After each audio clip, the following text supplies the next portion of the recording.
Anyone else have any? Yeah. Do y'all ever find it difficult to kind of balance your professional persona and your It's a great question. That's like personally my biggest anxiety. I don't figure out anything about work. Because I'm just like, what if I say something accidentally offensive that my employer finds really weird? And I didn't think it was offensive, but it was to someone else, you know? And so you write as a fortune, you're always putting out your links, but then like, so you leave fortune, then what is your response really? Right. Well, I'm going to let everyone else answer because I think it's such a great question. I'm sure everybody has.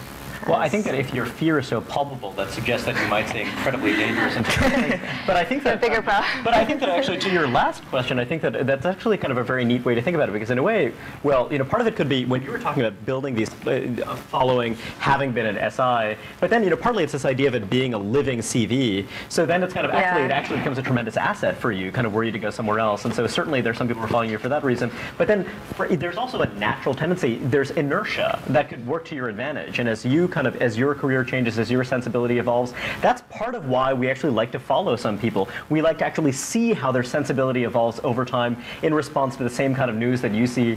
So I think that actually that's not in itself a bad thing, although again, keep in mind that if you are, as I imagine you will, say terrible, horrible things, you can have private, protected tweets just for your friends, like, hey, I'm going to be at this place, X, or what have you, or even let me say terrible things about Mina or something like that. I just thought of something which is that, you know, my Twitter's pretty irreverent, and I definitely say things that are not that I wouldn't, but it's never negative. So, you know, I'll tweet links from our competitor, right? Some people may have different, but if it is negative, it's negative about, like, you know, Kim Kardashian. It's not negative about our rivals. She's a person. Like, I will never be able to get a job with that. But, like, you know, our rivals are Forbes, Business Week, Wall Street Journal. I don't hate on them on Twitter. And, you know, it's a CV that's going to be there forever. So I'm never going to say, wow, this article by, like, X competitor really sucked for that reason. And so I think that being not just careerism, brazen, such a mercenary, but just not being negative, I feel like gives me license to be irreverent. Does anyone? The other thing, first of all, your Twitter feed will go with you. You probably, unless your Twitter feed is linked to your employer, which I don't think it should be. I think it should be as opposed to, like, my name, SI. So it's going to go with you regardless. But the shelf life on tweets, too, is pretty short. So unless someone is actively writing about something you've said or a Twitter war that you've had, you'd be surprised that it goes away pretty fast. As long as you stay out of the news, I think that I hear where you're coming from, but it's not something you should worry about, and it certainly should not prevent you from being you in social media.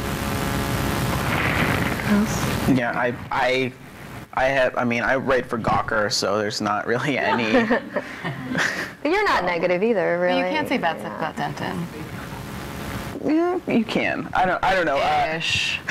I think basically when you're on Twitter, if the easiest and, like, most natural and the best Twitter is going to be just where all of your interests kind of collide, and it would be too bad if you know, fearing something is going to get mixed up, that you just keep your work completely out of it, because it's such a good place to promote your work. You have to make a conscious decision too. Like, based on my Twitter, it's pretty obvious that my politics are left-leaning.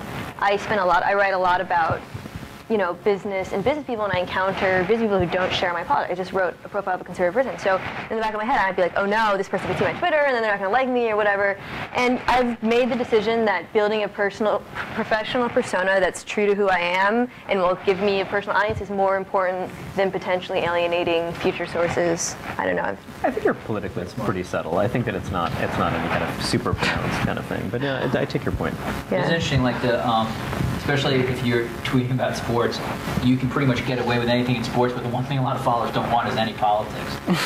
So every now and then I just like to throw it out there just to, you know, tweak the people who don't like that. But I totally agree with you. I think ultimately you have to be true. I look at it as you have to be more true to your personality than crafting some kind of professional kind of look on Twitter. And ultimately I think that would be more honest to employers. Yeah, definitely. Down the road. The one thing obviously you have to avoid is I would tend to stay away from cursing. Obviously don't do anything stupid like sexist or racist stuff. But in general, I mean, I think it's a vibrant marketplace, and future employers or your current employers are going to expect you to have some personality on these spaces.